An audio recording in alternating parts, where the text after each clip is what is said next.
오늘부터 이제 사도행전을 이제 강해식으로 좀 말씀을 좀 전할까 합니다. 그래서 오늘은 첫 번째 시간으로 우리를 부르신 하나님의 목적 이 주제를 가지고 같이 말씀 생각해 봅니다.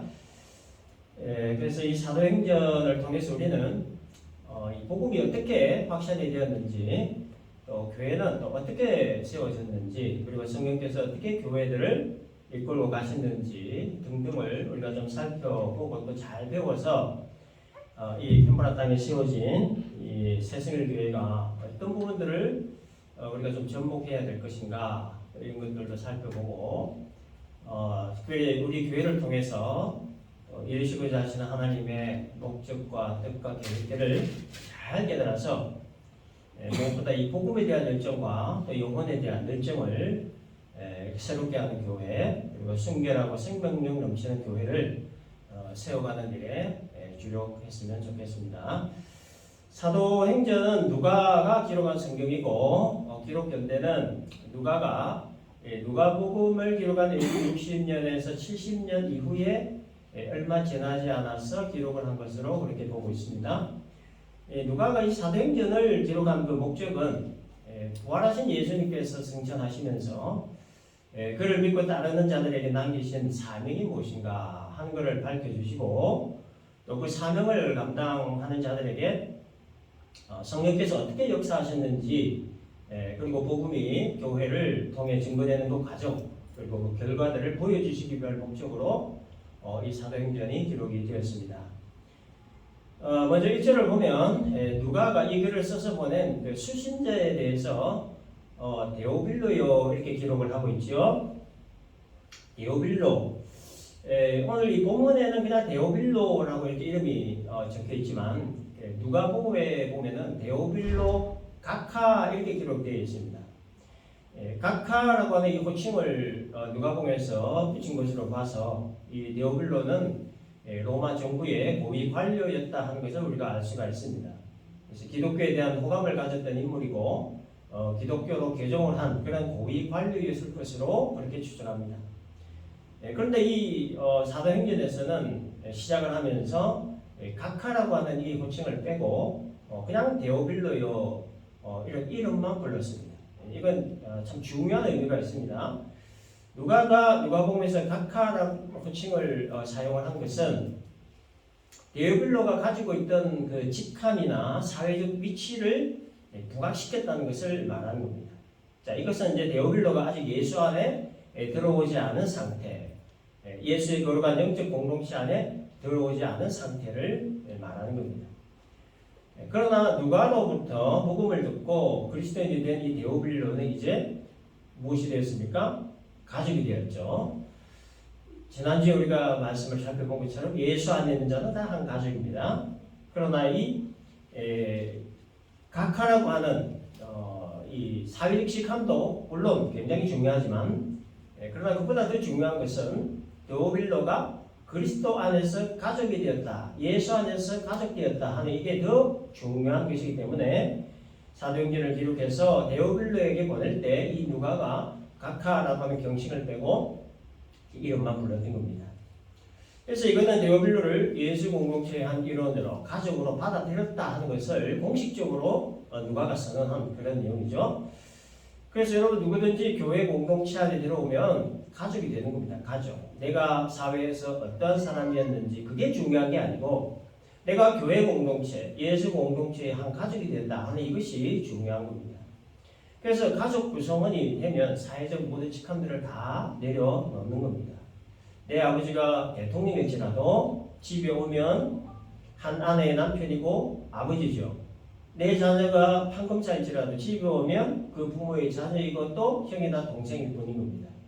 그래서 자신의 그 사회적 신분이 어떠하든지 공동체의 구성원이 되면 모든 사회적 직함들을 다 내려놓고 가족 개념으로 그 형제, 자매, 그래서 우리가 교회에서 형제, 자매 이렇게 부르는 거죠. 그래서 교회 공동체는 이 세상적 신분을 가지고 온 것이 아니기 때문입니다. 대통령이 와도 국회의원이 와도 대기업 회장이 와도 어느 누가 와도 그 사람이 예수 믿고 영접한 그리스도인이라고 하면 모두 다 예수 안에서 한 형제요 자매다라는 거죠.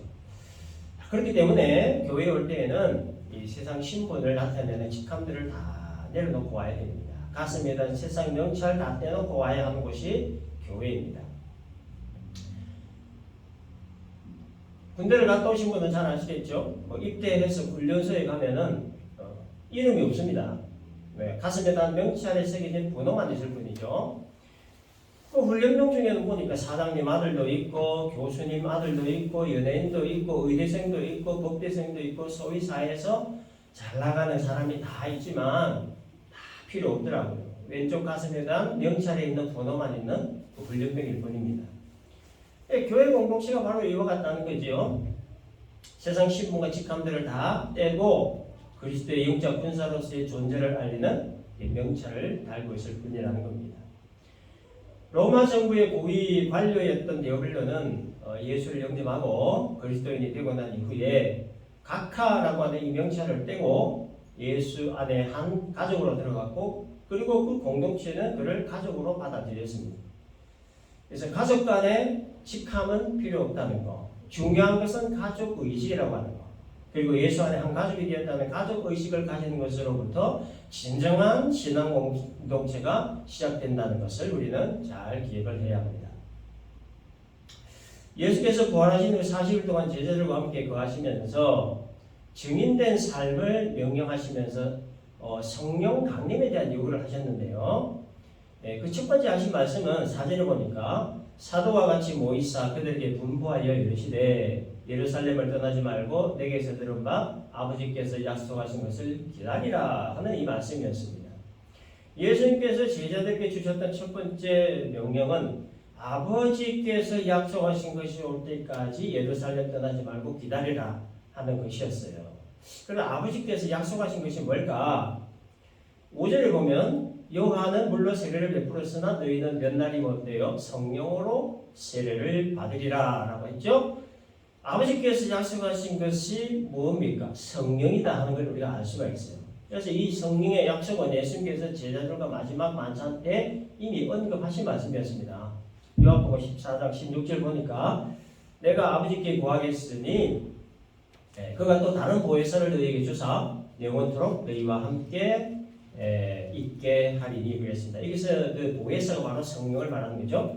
그 다음에 요한복음 14장 25절을 보면 보혜사 곧 아버지께서 내 이름으로 보내실 성령 그가 너희에게 모든 것을 가르치고 내가 너희에게 말한 모든 것을 생각나게 하리라 그랬습니다. 예수님이 승천하시고 나면 하나님 아버지께서 성령 보내주실 것이다. 그때까지 기다리라. 예수님이 제자들에게 하신 첫 번째 명령이었죠. 자, 그러면 왜 성령이 오실 때까지 기다리라고 하셨던 것인가? 하나님 나라의 일을 하는 데 있어서 가장 중요한 필수 요건이기 때문입니다. 하나님은 하나님 나라의 일을 할 사람을 부르시고 난 뒤에 반드시 주시는 것이 하나 있는데 그게 뭐냐면 성령이라는 거예요. 성령. 밭일을 하러 가는 사람은 뭐가 필요합니까? 낫이나 호미 같은 것이 필요하죠. 목수일을 하러 가는 사람은 톱이나 망치 같은 이 연장이 필요합니다. 전쟁터에 가는 군인에게도 뭐가 필요합니까? 총이 필요하죠. 마찬가지로 하나님 나라의 일을 하는 사람에게는 성령이 필수적으로 있어야 된다는 얘기예요. 예수께서 공생의 기간 동안 하셨던 하나님 나라의 일, 천국 복음 전하신 일, 그 일을 이제 제자들에게 맡기시고 승천하셔야 되는데 그 일을 위해 제자들이 반드시 무장되어야만 하는 것이 바로 성령이라는 거예요. 성령은 하나님 나라의 일을 함에 있어서 농부의 낫이나 호미와 같은 것이고 목수의 인형과 같은 것이고 군인의 총과 같은 것이기 때문입니다. 그래서 제자들이 성령으로 무장되지 않는 것은 총 없이 전쟁터와 가는 것과 같은 거예요. 그래서 예수님이 성령이 임할 때까지 기다리라 하셨던 겁니다. 성령이 임해야 비로소 하나님의 일을 시작할 수 있기 때문입니다. 그 다음에 성령이 임하시는 어떤 일을 하게 될 것이라고 하셨느냐 하면 8절을 보니까 성령이 너희에게 임하시는 너희가 권능을 받고 예루살렘과 온 유대와 사마리아 땅 끝까지 이르러 내 증인이 되리라 라고 하셨습니다. 이게 핵심 단어가 뭡니까? 증인이라는 거죠. 증인. 성령이 임하시면 뭐가 될 수 있답니까? 증인이 될 수 있다는 거예요. 증인은 자기가 보고 들은 사실을 진술하는 사람을 말합니다. 제자들이 듣고 보았던 사실을 진술하는 그 증인이 되게 하시기 위해서 성령을 보내주신다는 거예요. 3년 동안 예수님과 동거동락하면서 보고 들었던 사실을 진술하는 데 있어서 반드시 필요한 것이 성령으로 무장되는 일이라는 거예요. 이게 왜 그러냐면 성령이 하시는 사역의 특성 때문에 그렇습니다. 여러분, 성령이 하시는 많은 일들 가운데 가장 핵심적인 사역이 뭡니까? 말씀을 깨닫게 하는 사역이에요. 이 핵심적인 사역의 특징 때문에 증인은 반드시 성령이 함께 하셔야만 되는 겁니다. 예수께서 십자가 달려 돌아가신 이후에 제자들은 모두 다 이제 모든 것이 끝났다라고 체념하면서 이제 각자의 길을 가고 있었습니다. 그 중에 두 제자가 고향으로 돌아가기 위해 엠마오 길로 가면서 서로 대화를 나누고 있었는데 그때 부활하신 예수님이 나타나셨습니다. 그리고 그들에게 구약 성경에서 예언했던 여러 선지자들이 그를 풀어주셨죠. 이후에 그들에게 어떤 현상이 나타났냐 하면 마음이 뜨거워지는 현상이 나타났습니다. 누가복음 24장 32절을 보면 그들이 서로 말하되 길에서 우리에게 말씀하시고 우리에게 성경을 풀어주실 때에 우리 속에서 마음이 뜨겁지 아니하느냐 이렇게 기록됐죠. 낙심하여 고향으로 돌아가고 있는 제자들에게 나타나신 예수님이 하셨던 일은 자신의 부활을 증명하는 어떤 증거나 표적을 보여주신 것이 아니고 구약의 선지자들이 일관되게 예언했던 말씀을 언급하시고 그 말씀의 의미를 하나하나 설명을 해주셨던 겁니다. 그 풀어주신 말씀을 들은 제자들에게 나타났던 현상이 바로 마음이 뜨거워진 것이었습니다. 마음이 뜨거워졌다라고 하는 말의 이 의미는 깨달았다라는 말이에요. 깨달았다. 이전에는 깨닫지 못했는데 예수님께서 풀어주신 말씀을 듣고 그 말씀 깨달았다는 거예요. 그것을 마음이 뜨거워졌다 이렇게 표현한 겁니다. 그럼 오늘 이 성령이 하시는 가장 큰 그 핵심 사역이 뭐냐? 말씀을 깨닫게 하는 사역이라. 그 깨달은 말씀으로 인해서 마음이 뜨거워지는 겁니다. 요한복음 14장 26절에서 성령께서 하시는 그 일을 좀 더 명확하게 말씀하셨습니다. 보혜사 곧 아버지께서 내 이름으로 보내실 성령 그가 너희에게 모든 것을 가르치고 내가 너희에게 말한 모든 것을 생각나게 하리라. 가르치고 생각나게 하시는 사역, 그것이 바로 성령께서 하시는 사역의 핵심이라는 거예요. 생각나게 하시는 것이 바로 깨닫게 하는 일이라는 말이에요. 이전에는 깨닫지 못했었는데 어느 순간 무릎을 탁 치면 그 말씀의 의미가 이런 것이었구나. 이렇게 깨닫게 되는 것. 이게 바로 성령께서 하시는 사역이라는 거예요. 그래서 예수님께서 제자들에게 성령이 오실 때까지 기다리라 하신 이유가 바로 이것이었습니다. 성령이 오셔야 말씀을 올바로 깨달을 수 있게 되고 말씀을 올바로 깨달아야 예수를 올바로 증거하는 참된 증인의 역할을 감당할 수 있게 되는 겁니다. 그래서 성령이 올 때까지 기다리라고 하신 겁니다. 그래서 3년 동안 예수님 따라다니면서 보고 들은 거 그거를 자기 생각, 자기 말로 전하는 거 그것 가지고는 안 된다는 거예요. 예수님께서 하셨던 말씀들의 영적인 의미를 제대로 알지 못하고 또 기억도 잘 안 나고 또 담대하게 증거할 용기도 없고 이거는 제자들 스스로 할 수 있는 그런 성질의 일이 아니었던 거예요. 성령께서 깨닫게 해주셔야만 비로소 말씀의 의미를 얼마나 깨달을 수 있고 성령이 깨닫게 해주셔야만 비로소 말씀을 온전히 기억을 해낼 수 있고 또 담대하게 그 말씀들을 전할 수 있게 되는 겁니다. 여러분 캄캄한 밤길을 걸어갈 때 프레시 불빛 하나만 있어도 길을 앵간하면 다 찾아갑니다. 그렇죠? 근데 아무것도 없으면 바닥 부딪힐 수도 있고 웅덩이에 빠질 수도 있고 돌에 걸려 넘어질 수도 있고 방향 감각을 잃어버려서 목적지와는 전혀 다른 데로 갈 수도 있습니다. 그러나 작은 불빛 하나만 있어도 무사히 목적지까지 갈 수 있는 거예요. 성령이 하시는 일이 이와 같다는 겁니다. 캄캄한 밤길을 걸어갈 때 길을 붙여주는 이 프레시 불빛처럼 영적 무지에 있는 영혼들을 밝혀주고 잠자는 영혼을 깨워주고 인생길을 안내해주는 조명 역할을 하는 그 사역을 한다는 겁니다.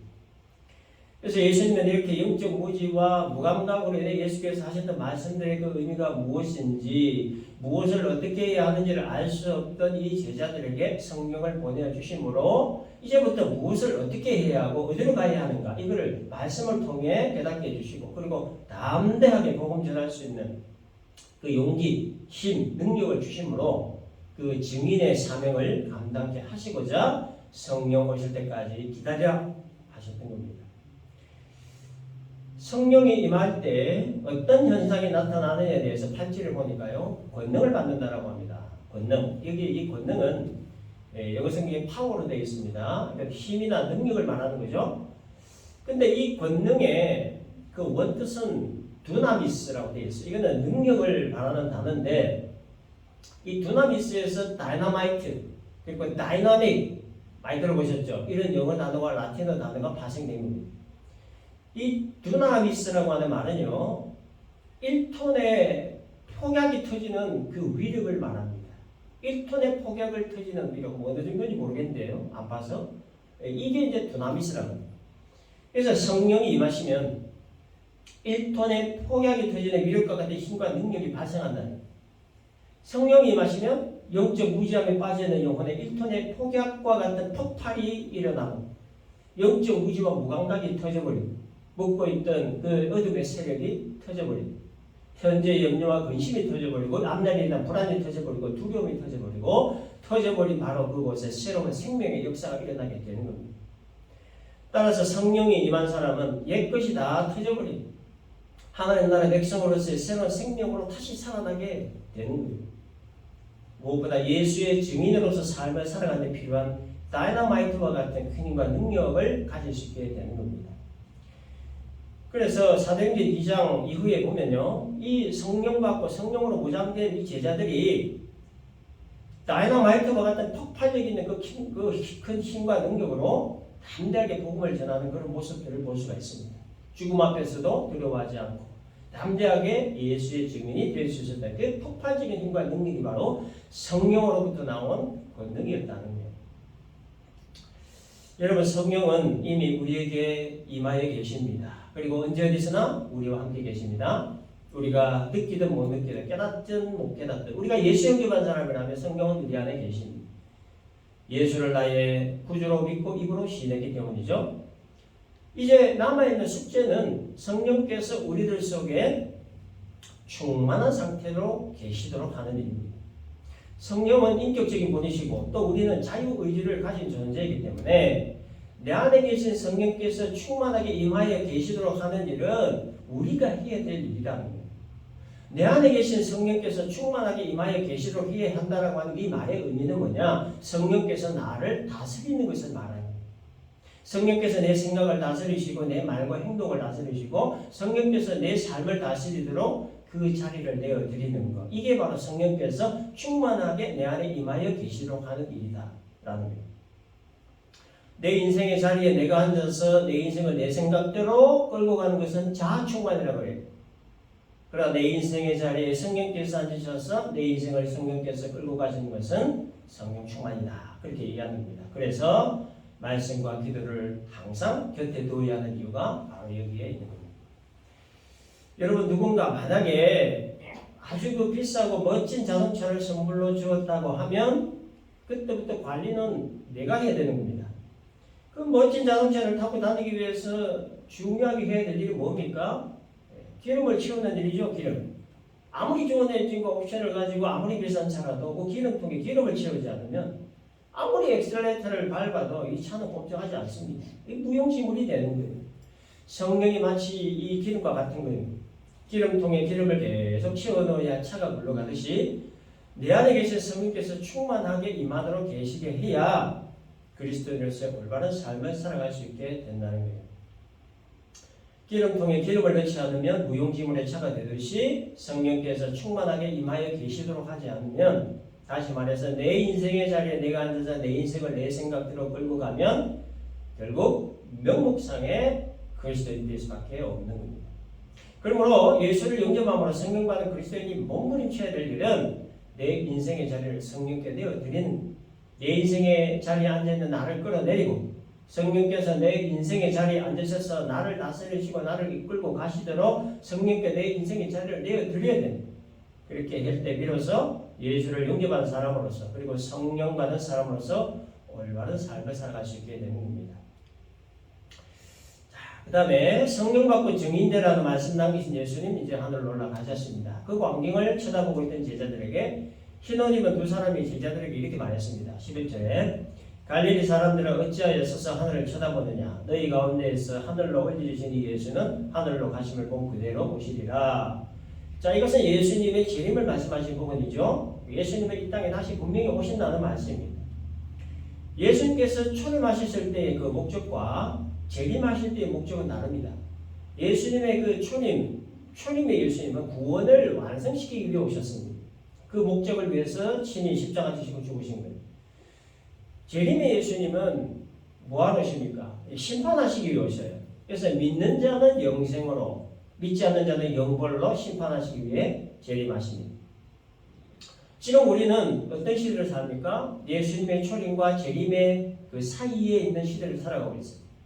초림과 재림 사이를 살고 있는 그리스도인들에게 맡기신 사명이 있는데 그것이 바로 예수를 증거하는 일, 즉 증인으로서의 삶을 살아가는 일입니다. 증인의 역할 세 가지가 있습니다. 제자 삼고 세례 베풀고 가르쳐 지키게 하는 것. 마태복음 28장 19절에서 20절 예수님은 이렇게 얘기하셨죠. 너희는 가서 모든 민족을 제자로 삼아 아버지와 아들과 성령의 이름으로 세례를 베풀고 내가 너희에게 분부한 모든 것을 가르쳐 지키게 하라 이 말씀하셨습니다. 제자 삼는 일, 세례 베푸는 일, 가르쳐 지키게 하는 일, 증인의 역할 세 가지입니다. 첫 번째로 증인의 역할 첫 번째는 제자 삼는 일이죠. 여러분 한 사람을 제자 삼기 위해서 가장 먼저 해야 될 일이 뭐겠습니까? 자기 자신이 먼저 제자가 되는 겁니다. 그렇죠? 자신이 먼저 제자가 되지 않고 다른 사람을 제자로 만들 수는 없는 일입니다. 그리고 이 예수의 제자가 된다라고 하는 말의 의미는 예수님의 성품을 배우고 예수님의 인생관과 가치관을 배우고 예수님의 삶의 목적과 목표를 배워서 예수님처럼 사는 것을 말하는 거예요. 따라서 예수의 증인으로서 갖춰야 할 첫 번째 자격요건은 자기 자신이 먼저 제자가 되는 겁니다. 그리고 이 제자 삼는 일에는 전도하는 일이 있어야 되죠. 근데 여러분 지금 시대가 어떤 시대입니까? 입으로 하는 전도는 별 효력이 없습니다. 그렇죠? 불과 한 20년, 30년 전만 해도 바닷가나 여기나 사람이 많이 모이는 곳에서 한국입니다. 한국. 전도지 주면서 예수 믿으세요 하면 그나마 그래도 좀 먹혔습니다. 근데 요즘은 통 먹히지를 않는다 그래요.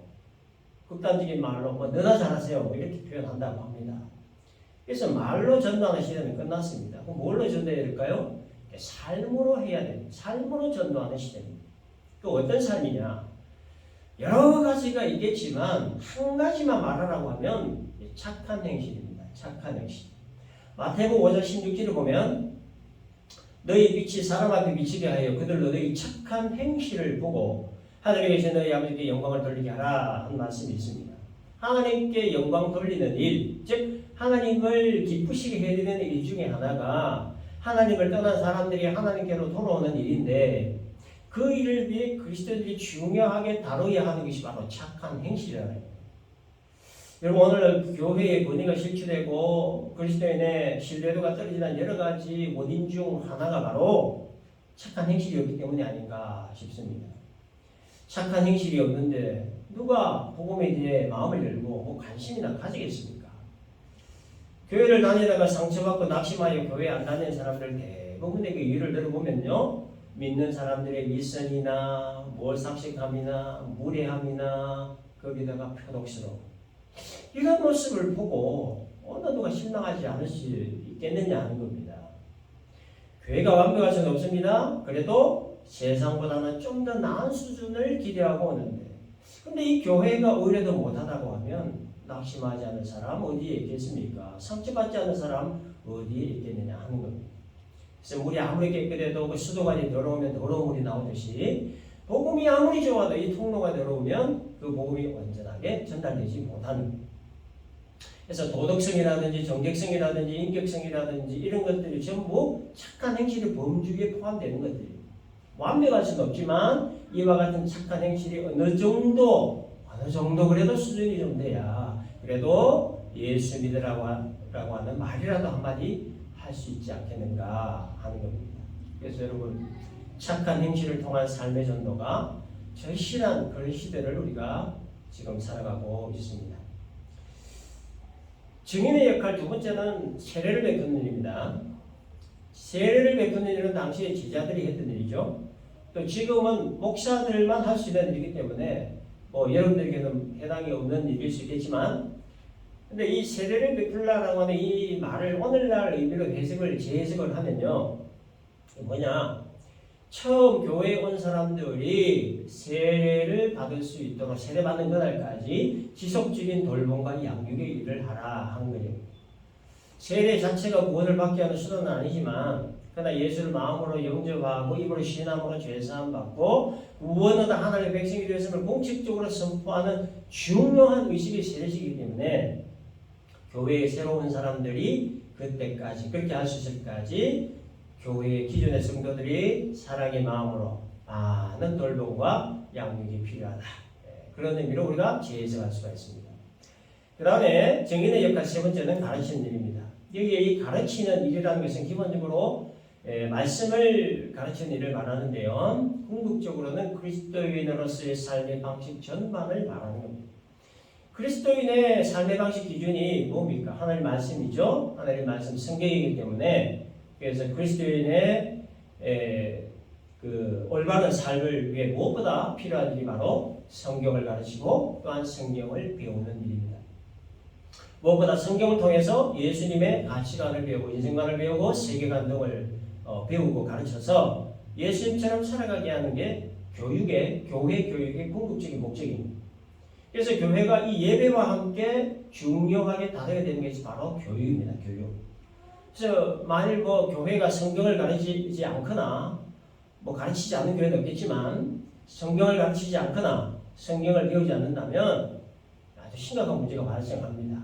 하나님도 모르고 예수님도 모르고 성령님도 모르고 그리스도인으로서 어떤 가치관으로 살아야 하는지도 모르고 더 심각한 문제는 교회를 다니지만 교회가 무엇을 하는 것인지도 모른 채 그냥 다니게 된다는 거예요. 그래서 여러분 이 예배와 함께 중요하게 다뤄야 되는 신앙적 요소가 바로 교육입니다. 교육. 그러므로 하나님의 말씀 성경을 배우는 일에 우리가 열심을 품어야 되는 겁니다. 배우고 알아야 하나님을 올바로 믿을 수 있고 배우고 알아야 예수를 올바로 믿는 참된 그리스도인으로서의 삶을 살아갈 수 있기 때문입니다. 정리하겠습니다. 여러분 이 다이너마이트와 같은 폭발적인 힘과 능력을 소유하신 성령님은 예수 영접한 우리들에게 이미 임재하여 계십니다. 성령의 말씀을 깨닫게 하심으로 영적 무지로부터 깨어나게 하시고 잠자는 영혼들을 깨우시는 일을 하십니다. 따라서 우리는 내 안에 임재해 계시는 성령으로 하여금 우리들 인생을 다스릴 수 있도록 그 자리를 내어드려야 합니다. 그래야만 하나님이 우리를 부르신 목적에 맞는 삶을 살아갈 수 있게 되는 겁니다. 하나님이 우리를 자기 백성으로 택하여 주시고 때가 되어 불러주시고 예수의 보혈로 제사함의 은혜를 주시고 성령을 보내주신 궁극적 목적이 뭡니까? 예수의 증인으로서의 삶을 살게 하기 위함입니다. 싫든 좋든 받아들이든 안 받아들이든 이것은 부인할 수 없는 사실입니다. 예수님의 온유하고 겸손한 성품을 배우고 예수님의 인생관과 가치관을 배워서 내 삶의 영역에서 관계 맺고 있는 사람들에게 예수의 증인으로 살아가도록 하시기 위해 오늘 우리들에게 성령을 보내어 주셨다라는 겁니다. 그래서 우리 모두 다 이것을 잘 기억을 하고 우리를 부르신 하나님의 궁극적인 목적, 예수의 증인으로 부르신 하나님의 목적과 또 그렇게 살아갈 수 있도록 도우시기를 원하시는 성령의 사역을 우리가 잘 이해하고 잘 받아들임으로 말미암아 제자 삼고 세례 베풀고 가르쳐 지키게 하라는 주 예수의 지상명령을 잘 감당하는 주님의 참된 제자, 참된 그리스도인, 진실한 하나님의 백성들 다 될 수 있기를 주님의 이름으로 축원합니다.